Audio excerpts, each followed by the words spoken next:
नमस्ते दोस्तों, very warm welcome to my channel. मैं आज आपको एक नई किताब की समरी बताने वाली हूँ जो कि है द फिफ्थ अग्रीमेंट। इस किताब के बारे में आज हम डिस्कशन करने वाले हैं। इसके पहले मैंने द फोर्थ अग्रीमेंट, ये जो किताब है डॉन मिग्यूल रुइज की लिखी हुई, इसके बारे में समरी मैंने पहले ही दे दी है। और उनकी ही लिखी हुई ये दूसरी किताब है द फिफ्थ अग्रीमेंट। और ये जो किताब है इसको उन्होंने अपने बेटे के साथ मिलकर लिखी है। और आज मैं इसी किताब के बारे में आपको बताने वाली हूँ, इसकी लर्निंग मैं आपके साथ शेयर करने वाली हूँ। बहुत ही अच्छी किताब है। तो जल्दी से अपना वीडियो शुरू कर लेते हैं फ्रेंड्स। तो दोस्तों, ये जो किताब है द फोर्थ अग्रीमेंट्स, इसमें 4 समझौतों के बारे में बात किया गया है। बहुत ही महत्वपूर्ण 4 समझौते। वैसे तो वो बहुत साधारण से हैं, हम अपने जीवन में रोज़मर्रा की ज़िंदगी में उन चारों समझौतों को हम डेली देखते हैं, फेस करते हैं। लेकिन ये जो इतने इम्पॉर्टेंट है ये हमें पता नहीं था। और ये जो फिफ्थ अग्रीमेंट है, मैं बोलूँगी कि आपको पहले तो ये किताब को पढ़नी चाहिए, द फोर्थ अग्रीमेंट को, और आपको ये फिफ्थ अग्रीमेंट उसके बाद पढ़नी चाहिए। और अगर आप सिर्फ इसको पढ़ना चाहते हैं, इसको नहीं पढ़ना चाहते, तो आपको जो 5वां समझौता है वो अच्छे से समझ में नहीं आएगा। और अगर आप चाहेंगे कि मैं सिर्फ इस किताब को पढूं और इस किताब को छोड़ दूं, तो मुझे लगता है कि ये जो 4 समझौते हैं, सिर्फ 4 समझौते कंप्लीट नहीं है। जब तक ये 5वां समझौता आप नहीं पढ़ते हो तो आपको ये चारों समझौते अच्छी तरह से समझ में नहीं आएंगे, क्योंकि 5वां समझौता बहुत ज़रूरी है जानना। तो दोनों किताबें एक दूसरे के परिपूरक है। अभी हम जल्दी से इस किताब के बारे में जान लेते हैं। इसमें जो है चारों समझौतों को फिर से समझाया गया है एक दूसरे तरीके से। सबसे पहले तो यहाँ पे दिव्य योजना की बात की गई है। दिव्य योजना मतलब डिवाइन प्लान। हमारे अंदर जब हम छोटे से बच्चे होते हैं तो हम जो भी काम करते हैं, जब जो नवजात शिशु होता है जो भी करता है, वो पहले से हमारे अंदर डाला हुआ रहता है, हमारे डीएनए में डाला हुआ रहता है। डिवाइन प्लान के अकॉर्डिंग हम वो वर्क करते हैं। फिर हम जब थोड़ा थोड़ा बड़ा होना शुरू कर देते हैं तो जो हमें प्रतीक, सिंबल्स, लैंग्वेजेस सिखाए जाते हैं, हमारे माता पिता सिखाते हैं, हमारे जो रिलेटिव्स हैं वो सिखाते हैं, वो कहीं बाहर से नहीं आता है, वो भी दिव्य योजना के अकॉर्डिंग ही होता है, डिवाइन प्लान के अकॉर्डिंग ही होता है। क्योंकि सिंबल्स जानना, लैंग्वेजेस जानना बहुत ज़रूरी है। यहाँ पे एक चीज़ बोली गई है कि जब मान लीजिए कोई एक छोटा सा बच्चा है, वो एक अगर बिल्कुल से एक निर्जन आइलैंड में है जहाँ पे कोई भी इंसान नहीं है, उसे भले ही थोड़ा देर हो जाए, समय लग जाए, पर फिर भी वो अपना सिंबल, साइंस या प्रतीक या लैंग्वेजेस अपने तरीके से वो बिल्ड कर लेता है, क्योंकि ये सब कुछ पहले से ही हमारे डीएनए में डाला हुआ रहता है। प्रॉब्लम कहाँ से शुरू होती है कि जब हमारे माता पिता हमें जो लैंग्वेजेस है, सिंबल्स है, प्रतीक है, साइंस है, ये जब हमें सिखाते हैं, फिर वो अपने संस्कार भी हमें डालना शुरू कर देते हैं। अपना जो पर्सपेक्टिव है, अपना जो नज़रिया है सोचने का, वो हमारे अंदर डाल देते हैं कि ये सही है, ये गलत है। फिर हमारे अंदर जो हमारी जो स्वाभाविकता होती है, जो नेचुरल स्टेट होता है, वो हम खोना शुरू कर देते हैं, क्योंकि हमें लगता है कि जैसे हम हैं वो इस सोसाइटी में, इस दुनिया में एक्सेप्टेबल नहीं है, वो सही नहीं है, हमें इसे चेंज करना चाहिए। तो इस वजह से हम वो पुरस्कार पाने के लिए, ताकि हम दंडित ना हो, क्लास में हम अव्वल दर्जे पर आए, ताकि हमें कुछ पुरस्कार मिले, इस तरह के कंपटीशन की भीड़ में हम लग जाते हैं। और हमारा जो स्वाभाविक नेचर है, हमारा जो रियल जो नेचर है, उसे हम धीरे धीरे छोड़ देते हैं, खोना शुरू कर देते हैं। यहाँ पर इंसानों को कलाकार बोला गया है। इंसान एक वर्चुअल रियलिटी बना लेता है, आभासी एक वास्तविकता की दुनिया में चला जाता है। जैसा वो है उसकी रियलिटी को भूलकर जो लोग उसे बोल रहे हैं उसकी एक दुनिया बना लेता है और उसी में जीना शुरू कर देता है। तो ये जो वर्चुअल रियलिटी है, इसको कैसे हम कंट्रोल कर सकते हैं? एकमात्र उपाय है, वो है जागरूक होना। फर्स्ट तो जागरूक होना अपने उस रियल सेल्फ के लिए है जो डिवाइन प्लान के अकॉर्डिंग हमारे डीएनए में ऑलरेडी है, और उस चीज़ के लिए भी जागरूक होना जिसकी हमने एक रियलिटी, वर्चुअल रियलिटी बना के रखी है, जो सही नहीं है, जो सत्य नहीं है। अभी यहाँ पे पहला जो समझौता है उसके बारे में भी बात की गई है, वो है सही शब्दों का चुनाव करें। यहाँ पर बोला गया है कि संदेश की बात की गई। अब संदेश क्या है? दरअसल ये कुछ भी नहीं है, आपका जीवन ही जो है वही संदेश है। इस संदेश के साथ क्या करते हैं आप अपनी कहानी रचते हैं, और आप फिर हर एक चीज़ को लेकर कहानी रचते हैं, उसी कहानी को बोध करते हैं, फील करते हैं, और उसी कहानी में जीना शुरू कर देते हैं। आप जो भी अपने बारे में जानते हैं वो सब कुछ एक कहानी है।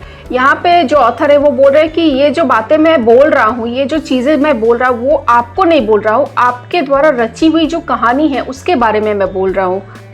आपका जो भौतिक स्वरूप है वही सत्य है, और आपकी जो वर्चुअल रियलिटी है, जो गढ़ी हुई कहानी है, वो बिल्कुल सही नहीं है, वो सत्य नहीं है। इसी तरह यहाँ पे बोला गया है कि त्रुटिहीन शब्दों का चुनाव करें।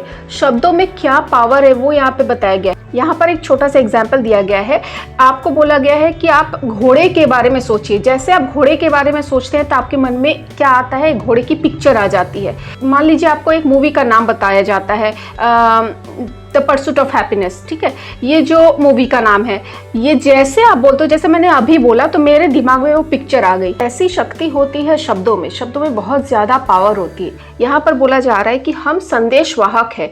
इन शब्दों के थ्रू हम संदेश को, हम जो मैसेजेस है उसको एक जगह से दूसरी जगह हम भेज रहे हैं। सो हमें बहुत ज़्यादा केयरफुल होना होगा, हमारे जो शब्द है वो कैसे होने चाहिए। अभी दूसरा जो समझौता है वो है किसी चीज़ को निजी तौर पर ना ले, कि हमें जो है अपनी कल्पना शक्ति के द्वारा एक सपना रचने की बात की गई है कि हर इंसान का अपना अपना एक सिनेमा घर होता है, हर एक इंसान का अपना अपना मूवी चलता है उस सिनेमा घर में। वो अपने हिसाब से जो है अपने किरदारों को रचते हैं, उनमें क्या अच्छाई है क्या बुराई है, वो अपना जो पॉइंट ऑफ व्यू उसके हिसाब से वो उन्हें बनाते हैं। तो जब आप देखते हैं कि कोई आपको बुरा भला बोलता है, वो उनकी सोच होती है कि वो आपको कैसा सोचते हैं समझते हैं, पर आपको पता है कि आपके मूवी थिएटर में आपका जो रियल कैरेक्टर है वो कैसा है।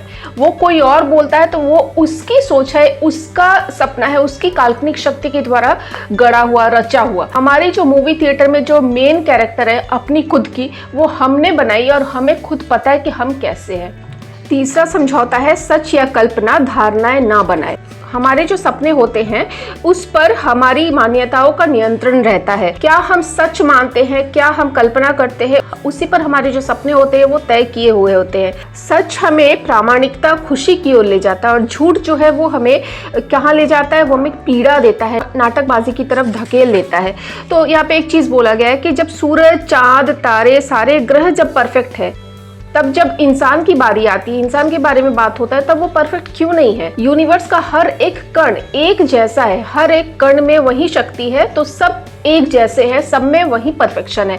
तो हम जो झूठ मानते आ रहे हैं, जो मान्यताएं हमारे अंदर डाली गई है, जो हमारे सपने को कंट्रोल करती है, उस वजह से हम खुद को परफेक्ट नहीं मानते, तो ये झूठ है जो कि हमें एक नाटकबाजी की तरफ ढकेल देती है। अभी चौथा जो समझौता है वो है अभ्यास आपको निपुण बनाता है। अपनी ओर से हमेशा सर्वश्रेष्ठ कार्य करें। सबसे ज्यादा महत्वपूर्ण कार्य है जागरूक होना है कि हम क्या सच है और क्या गलत है, उसके प्रति हम जागरूक हो। हमें जागरूकता बढ़ानी है कि हमारे में परफेक्शन एक जैसी है, और हमारे में इस बात पर भी जागरूकता बढ़ानी है कि जो चीज़ मान्यताएं हमारे अंदर डाली जा रही हैं, जो गलत बातें डाली जा रही हैं, वो गलत है, वो हम नहीं है। तो यहाँ पे अगर फर्स्ट जो 3 समझौते हैं उस पर अगर हम अमल करते हैं तो चौथा समझौता समझने में बहुत आसानी हो जाती है।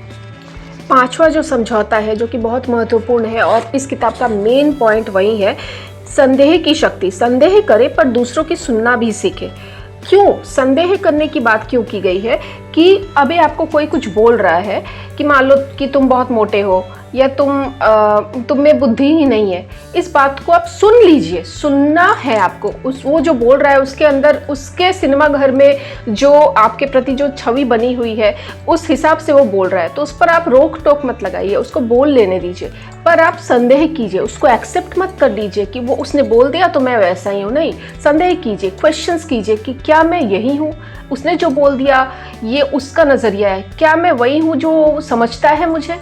बाहर के लोग तो जो बोलते हैं उसको आप अवॉइड भी कर सकते हैं। उसकी बातों को अगर आप ना भी दिल पे लो तो चलता है, या उसकी बातों को आपने सुन लिया, छोड़ दिया, या उस इंसान को ही अवॉइड कर दिया। पर सबसे ज़्यादा विकृत बातें तो हम खुद अपने साथ करते हैं, खुद ही खुद को डीमोटिवेट करते रहते हैं अंदर ही अंदर। हम अपने साथ 24 घंटे रहते हैं, हमारी सोच हमेशा चलती रहती है। यहीं पर बात आती है संदेह करने की, शंका करने की। जो हम सोच रहे हैं, जो विकृत वर्चुअल रियलिटी हमारे अंदर है, जिस पर हम अमल करे हुए हैं, उस पर हमें संदेह करना है, क्योंकि हमें जागरूकता लाना है, हमें पता करना है हमारी जो सोच है, हमारी जो अपने प्रति जो चिंताधारा है वो बिल्कुल गलत है। और इसी वजह से क्या होता है कि लोग डिप्रेशन में आ जाते हैं, बहुत तरह की नशीली दवाओं का सेवन करने लगते हैं, क्योंकि वो खुद से ही बचना चाहते हैं, खुद की थॉट से बचना चाहते हैं। इतना वो जागरूक नहीं हो पाते कि जो हम खुद के लिए सोच रहे हैं वो गलत है, वो बिल्कुल भी रियल नहीं है। तो इस किताब को मैंने बहुत हद तक आपको बताने की कोशिश की, और भी बहुत सारी चीज़ें इस किताब में है। डिटेल में अगर आपको जानना है तो आप इस किताब को पढ़ सकते हैं। इंग्लिश में जो ये किताब है उसका प्राइस थोड़ा ज़्यादा है, इसलिए मैंने हिंदी में लिया। द फिफ्थ अग्रीमेंट मैंने लिया 220 रुपये में, और द फोर्थ अग्रीमेंट मैंने हिंदी में लिया, ये 150 रुपये में मुझे मिल गया। अगर आप चाहते हैं पता करना, पढ़ना चाहते हैं इस किताब को, तो आप हिंदी में पढ़ सकते हैं, पर मैं बोलूँगी कि आप इंग्लिश वाला ही पढ़िए, क्योंकि हिंदी में भी थोड़ा बहुत फ़िल्टर हो जाता है। सो अगर आप अफोर्ड कर सकते हैं तो आप इंग्लिश वाला ही पढ़िए, दोनों किताबें पढ़िए, एक नहीं दोनों किताबें पढ़िए। सो बताइए दोस्तों, आज का वीडियो आपको कैसा लगा? अगर अच्छा लगा तो प्लीज़ लाइक कीजिए इस वीडियो को। बहुत मेहनत लगती है एक वीडियो के पीछे, बहुत अच्छी तरह से समझना होता है, फिर कंटेंट लिखना होता है, फिर मैं आपको बताती हूँ, समझाने की कोशिश करती हूँ कि पूरी किताब को लिमिटेड टाइम में बता दूँ आपको, ताकि आपको समझ में आ जाए कि इस किताब में है क्या। सो प्लीज़ लाइक कीजिए, अप्रिशिएट कीजिए मेरे काम को, मुझे भी अच्छा लगेगा। फिर मैं हाजिर होंगी आपके सामने एक नए वीडियो के साथ, एक नई किताब के साथ। अपना ख्याल रखिए, खुश रहिए। Till then take care, bye bye.